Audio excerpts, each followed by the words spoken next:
Сәлем достар, бүгін біз құйрық майы туралы айтатын боламыз. Біз бүгін құйрық майды шығарып аламыз. Ол үшін бізге осындай соғылған қойдың құйрығы керек және сарымсақ керек. Қойдың құйрығын осылай ұзынынан турап 4 бұрышқа бөліп аламыз. Осылай майдалап турап аламыз. Егер сіздерде мясорубка болса, ет тартқыш, содан да өткізіп алсаңыздар болады. Біз осылай қолмен турадық. Құйрық майдың пайдасы өте мол. Құйрық маймен жаңадан туған сәбиді сыбасақ, денесі жұмсақ болады және қан айналымы жақсарады.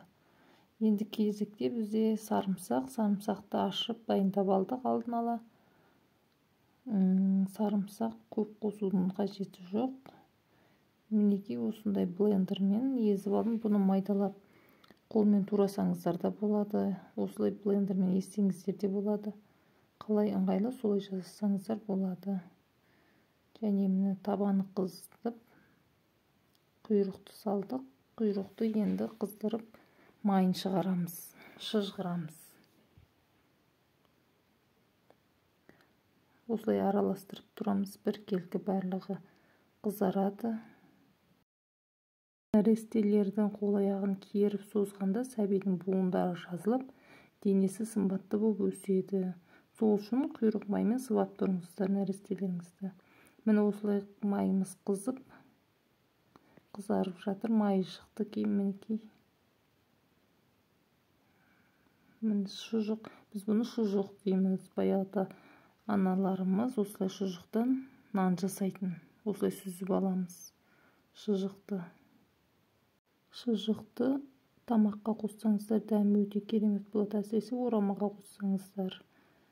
Мінекей майды сүзіп алдық, майымыз дайын қызып тұр. Енді бұған жаңағы езілген сарымсақты салып, сарымсағымыз қызарғанша ұстаймыз. Осылай көпіреді. Көпірген содан соң өз басылады. Қып-қызыл қып сарымсақты күйдіріп аламыз майға. Егер суық тиіп жөтел пайда болса, осы майды қыздырып ішсеңіздер, өте пайдасы мол. Егер жөтел басылмай жатса, үлкен адамдар аш қарында таң азанда бір ас қасық осы құйрықтың майын ішсе, жөтелі сап басылады. Мінекей енді сарымсағымыз қызарды. Енді сарымсақтан майды осылай сүзгіштен сүзіп аламыз.